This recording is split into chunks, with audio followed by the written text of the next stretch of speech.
네, 존경하는 국회 이하경 부의장님 그리고 손배동 의원님은 경기 화성정 출신 전용기 의원입니다. 네, 극우 카르텔이 대한민국에서 극성을 부리고 있습니다. 민주주의를 위협하고 있다는 말씀 드리고 싶습니다. 극우 카르텔로 인해서 정치인은 권력을 유지하고 있고요. 유튜버들은 돈벌이를 하고 있다고 보입니다. 그리고 그 결과로 극우 지지자들은 폭도가 되는 현실을 마주했습니다. 바로 질의문 드리겠습니다. 법원 행정처장님 앞으로 나오시면 부탁드리겠습니다.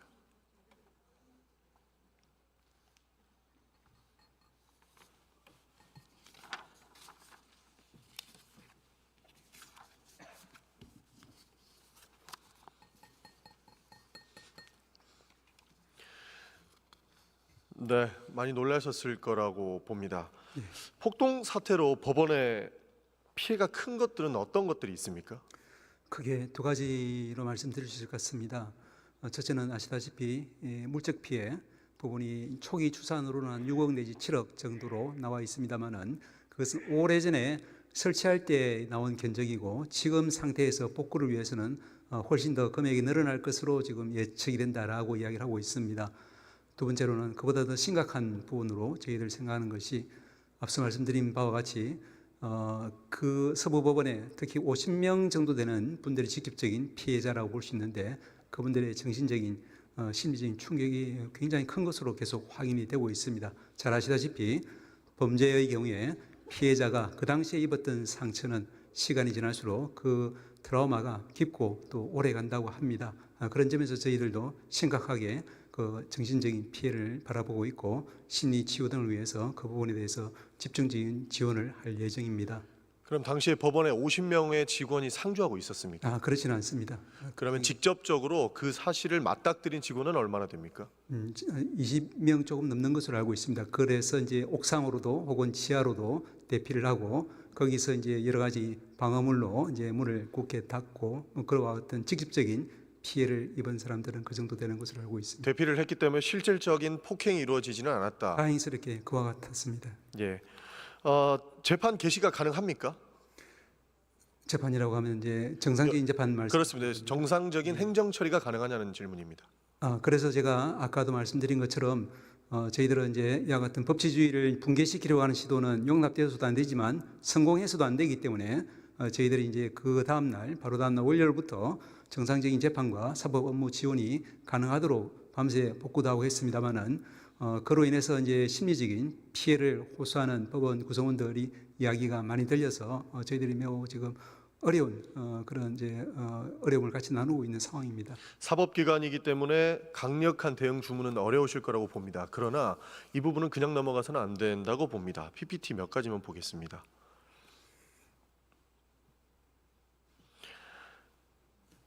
차은경 판사의 집 주소를요 이렇게 공공연하게 올리고 있습니다.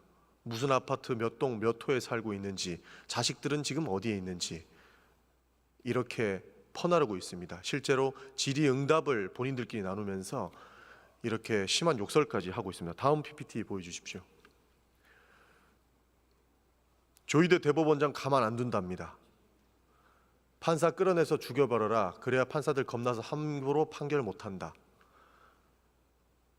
당장에 그 안에 있던 폭도들만 폭도가 아닙니다. 우리 사법부를 향해서 이러한 이야기들을 하고 있다. 그 다음 거 보십시오. 차은경 주소는 물론이고 헌법재판관들 주소도 다 알아내야 된다. 헛짓거리하면 맞아 죽는다는 공포를 느껴야 된다. 이렇게 얘기하고 있습니다. 그 다음에 입에 담을 수 없는 이야기를 하면서 5.18 사태의 사진도 올리고 있습니다. 네, 다음 PPT요. 여기 오동훈 공수처장님 나오셨는데 오동훈 공수처장도 잡아야 된답니다. 아주 심각한 사실을 목도하고 있는 겁니다. 전국에 있는 판사분들께서 올바른 재판이 가능하겠습니까? 이렇게 개개인의 재판에 영향을 미칠 수 있게끔 누군가는 선동을 하고 있고 누군가는 실행에 옮겨서 법원을 폭동했습니다. 어떻습니까? 그래서 이제 저희들이 초기부터 이제 우리 관련 영장 판사님들 중에는 우리가 이제 경찰의 신변 안전 조치를 받아야 되지만 그 주거 등이 드러나는 것조차 오히려 두려워해서 일정 부분 이제 그 제한을 스스로 요청하는 그런 경우가 있을 정도로 지금 이제 법관들의 심리적인 공황 상태가 심각하다고 볼 수 있습니다. 실제- 걱정하기로는 저희들이 말씀드리면은 저희들은 아까 말씀드렸지만 법치주의가 정말 중요한데 이 법치주의 핵심은 법치주의를 지탱하고 있는 어려운 여건과 처우에도 불구하고 여전히 법원에 남아서 헌신하고 있는 법관과 일반 직원들이라고 보는데 이분들이 이제 심리적인 저지선이 무너지지 않을까 하는 그런 큰 걱정을 하고 있습니다. 실제로 위협을 느끼죠. 예. 이게 위축되거나 했을 때 재판에 영향을 미치지는 않습니까? 앞으로 형사 재판도 많을 텐데요. 크게 걱정하고 있습니다. 네, 들어가셔도 좋습니다. 네, 경찰청 차장님 이호영 직무대행님 모시겠습니다.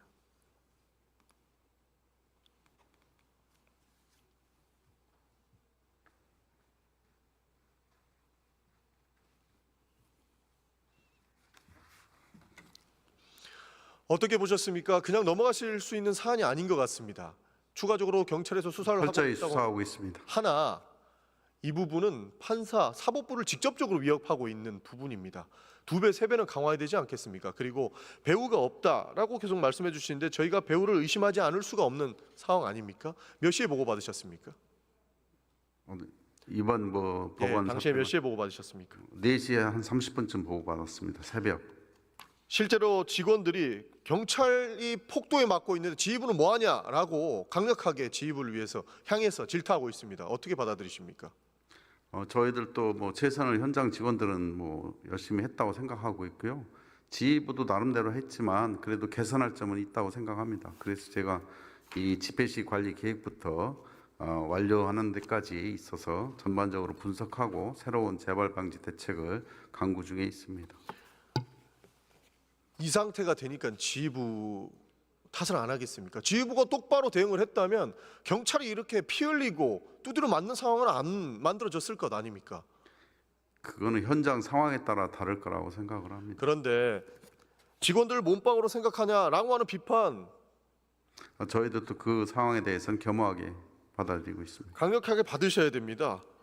그리고 보고 6시간까지 걸렸다라는 것 선조치 후보고 좋습니다. 그러나 올바로 행정 시스템이 돌아가지 않았다라는 부분은 어쩔 수가 없는 겁니다. 그리고 현장에 있는 직원들을 어떻게 이제 앞으로 지휘하실 것인지 그 대책도 나와야 되는데 한 말씀 주십시오.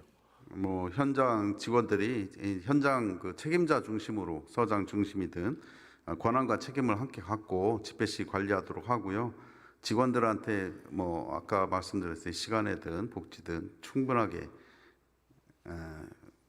충분하게 거기에 따라서 지원해주고 시간에든 복지든 그런 거 챙겨달라는 게 아니잖아요. 직원들의 금방 안전을 챙겨달라고 하는 것이고 현장 지휘부의 아니란 대처가 화를 키웠다라는 평가가 있는 겁니다. 그거 복지랑 뭐 시간에 늘린다고 해서 될 문제가 아니라는 거예요. 네, 현장을 그래서 더 지휘부가 기민하게 봐야 되는 것 아닙니까? 예, 그렇습니다. 의원님 말씀도 공감을 하고 있고요.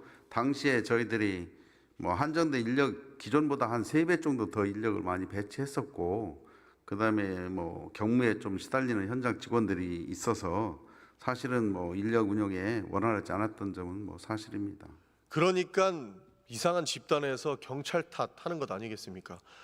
좀 전에도 많이 말씀이 나왔지만 경찰에 길 터졌다 이런 허무맹랑한 소리에 대해서 한 말씀 부탁드리겠습니다. 뭐 그거는 뭐 말도 안 되는 음해성 그 소리 같고요. 저희들은 그 당시에 확실하게 양쪽에 고립된 경력 때문에 경력이 부상을 우려했기 때문에 그 보호복 착용으로 잠시 이동한 거고요. 어차피 뒤에도 집회 시위자가 있고 앞에도 시위자 있는 상황에서 가운데 계속 있으라고 하는 것은 좀 말이 안 된다고 생각을 합니다. 오히려 더 위험한 상황이었다는 말씀이시죠? 네네.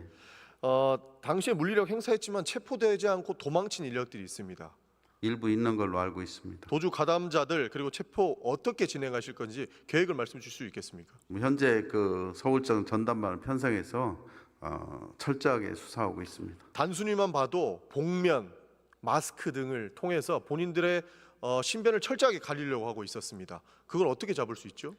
저희들이 뭐 신체적 특징이나 뭐 얼굴 윤곽 이런 걸 통해서 체증하고 뭐 CCTV 이런 걸 총 동원해서 특정하고 있습니다. 충분히 체증된 내용으로도 체포할 수 있다는 것이죠? 예, 가능합니다. 이 폭도들 단 한 명도 놓쳐서는 안 됩니다. 당시에 폭도에 가담했던 사람들 경찰에서 명확하게 잡아주실 걸 요청드리겠습니다. 그렇게 철저히 해주시겠습니까? 수사하도록 하겠습니다. 네, 감사합니다. 그리고 PPT 잠시만 더 띄우겠습니다. 한 말씀만 더 드리겠습니다.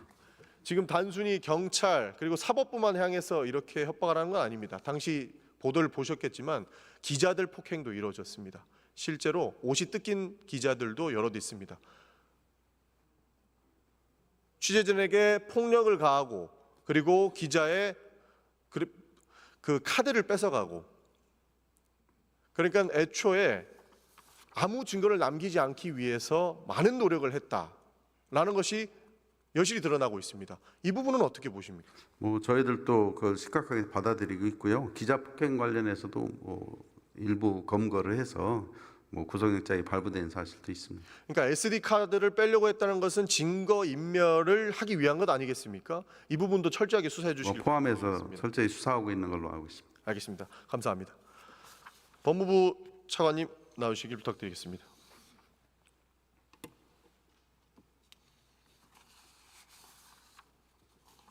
네. 예. 뭐 배우는 아직까지 모르겠다라고 하는 답변을 계속 받았고, 내란 선전 선동이 되려면 기본적인 요건이 갖춰져야 된다라고 했는데, 네. 선전은 설득과 격려, 네, 그렇습니다. 그렇죠? 예. 그 좀 전에 우리 의원님들께서 많이 말씀해 주셨는데, 정광훈 목사가 이거 윤석열 대통령 구치소에서 끄집어 내와야 된다. 그리고 뭐라고 했나요? 지금 우리는 국민 저항권이 있다라고 하면서 이야기를 했어요. 이제는 세상이 바뀌었기 때문에 방송으로도 설득할 수 있고 격려할 수 있지 않습니까? 이 부분은 내란죄에 들어간다고 보십니까? 안 보십니까? 네, 정광훈 목사의 발언은 언론톡에서 저도 봤는데 기본적으로 발언을 하게 된 맥락이나 전반적인 경위를 종합적으로 해서 살펴봐야 될 것 같습니다. 더 잘 아시겠지만 명확하게 짚고 넘어갈 게 형법상의 내란죄의 구속 요건에 충분히 들어가는 부분 아닙니까? 형법 PPT 띄워주세요.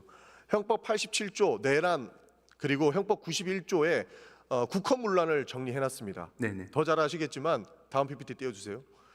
국헌문란의 정의가 헌법 또는 법률이 정한 절차에 의하지 아니하고 헌법 또는 법률의 기능을 소멸시키는 것, 헌법에 의해 설치된 국가기관을 강압에 의해 전복 또는 그 권능 행사를 불가능한 것. 지금 서부지법 권능 행사 불가능해졌잖아요. 단순 소요 사태로 볼 것이 아니다 라고 이야기 계속 나옵니다. 그리고 누군가는 밖에서 지속적으로 설득하고 격려하고 있어요. 이게 어떻게 선전이 아닐 수 있겠느냐. 그리고 저희가 확인해 본 바에, 보도에 나오는 바에 의하면 윤상현 의원님께서는 18일 날 저녁에 9시 51분 경도 있고 18일 저녁에 지금 잡혀간 사람들 다 석방될 거다라고 이야기를 해요. 그리고 그 사람들은 그것을 커뮤니티에 퍼나르면서 곧 석방된답니다 라고 이야기하니까 이 사람들이 겁이 없어져 가지고 법원을 침탈한 것 아닙니까? 그리고 조금 전 질의에서도 나왔지만 방화까지 하려고 했어요. 실제로 불 붙이는 영상으로 보이는 것이 나왔는데 방화까지 일어났어 봤습니까? 어떻게 됐겠습니까? 이 부분 충분히 내란 행위로도 볼 수 있지 않습니까? 네, 이 관련된 발언들을 종합적으로 검토를 해서 구속 요건에 해당하는지 여부는 수사 기관이 적절하게 판단할 것으로 생각합니다. 단순 소요로만 보려고 하시니까 저희가 걱정이 많습니다. 이 부분을 일벌백계 하지 않으면 다음 폭동 언제 일어나도 이상하지 않습니다. 차관께서 잘 챙겨주시길 부탁드리겠습니다. 네, 유념하도록 하겠습니다. 네, 그리고 하나만 더 여쭤보겠습니다. 지금까지 서부지법 폭동이 내란 행위에 닿을 수 있다라고 말씀드렸는데요. 우리 사회에서 내란으로 판단될 수 있는 여러 행위에 대해서 특단의 대책도 필요하다고 생각을 합니다. 기본적으로 문제 제기는 있었으니까요. 미국만 봐도 트럼프 대통령이 취임하자마자 예전에 의사당에 난입했던 폭동자들을 사면했습니다. 아십니까? 네네. 예, 국정과 정파를 떠나서 이런 처리는 저는 정의롭지 않다고 생각을 합니다. 만약 그런 식으로 내란과 폭동 범죄를 처리한다면 나중에 사면해 줄 테니까 물리적으로 폭력을 일으켜 보라라고 하는 매우 부적절인 제안이 될 수도 있다고 생각합니다. 어떻게 보세요? 네, 기본적으로 모든 국민들이 주시해서 보고 있는 사건, 사태들이 벌어지고 있는데 이것이 어떻게 처리되는지 여부는 향후 국민들로 하여금 향후 유사한 사건이 생길 수 있는 불안감을 어느 정도 해소시킬 수 있는지 직결되는 부분이라서 상당히 중요하다고 생각합니다. 윤석열 대통령께서 체포되시면서 정권 연장해야 된다 이런 말씀하셨거든요. 저는 대통령 사면권을 염두에 둔 발언이라고 생각을 합니다. 그런데 또다시 이 물리력 충돌을 이유고 나서 미국을 봐라 사면해야 된다라는 여론으로 반전시키려고 할 것이고, 다시 이 폭동자들이 사면되는 이런 말도 안 되는 상황까지 갈 수 있기 때문에 미리 이 보안 장치를 해놔야 된다라고 말씀을 드리는 겁니다. 어떻게 보십니까? 네, 일단 지금은 기본적인 수사가 계속 진행되고 있고 또 일부 비상계엄 사태와 관련해서는 수사가 상당 부분 마무리된 것으로 보이고 지금은 이제 재판 단계로 넘어가지 않습니까? 그러면 지금의 저희가 할 일은 수사 단계, 다음에 재판 단계에 집중을 해서 사실관계 명확하게 규명함으로써 향후 이런 사태가 발생하지 않도록 최선을 다해서 노력을 경주하는 일이라고 생각합니다. 정부 입법이 굉장히 활발히 일어나고 있지 않습니까? 이 부분 같은 경우에는 사면법의 그 사명의 내용에 대해서 제한하는 배제 조항이 필요하다라고 생각을 합니다. 그렇기 때문에 이 부분 저는 반드시 검토해야 된다고 생각을 합니다. 지금 논의되지 않으면 또 흐지부지 끝날 것이고 또 다른 문제를 낳을 것이기 때문에 강력하게 요청드리겠습니다. 네, 예전부터 사면권 행사 관련돼서는 여러 가지 제한이 필요하다라는 각계 요청이 있었고 여러 차례 사면법 개정안도 발의된 것으로 알고 있는데 여러 가지 심층 검토를 한번 해보도록 하겠습니다. 내란 범죄는 경범죄랑 다르지 않습니까? 강력하게 요청드리겠습니다. 네, 감사합니다.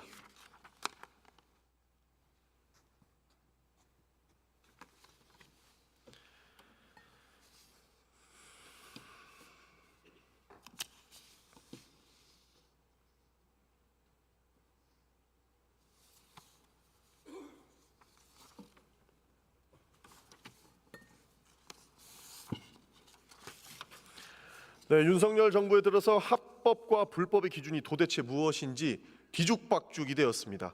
자기 행동은 합법이고 상대 행동은 불법이라며 강변하고 있습니다.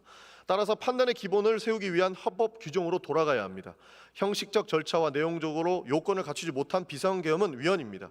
국민의 기본권을 본질적으로 침해한 포령도 위헌입니다.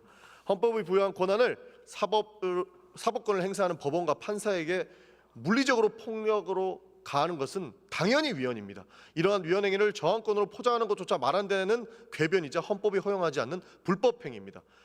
헌법과 상식이 무시되는 엄혹한 시기입니다.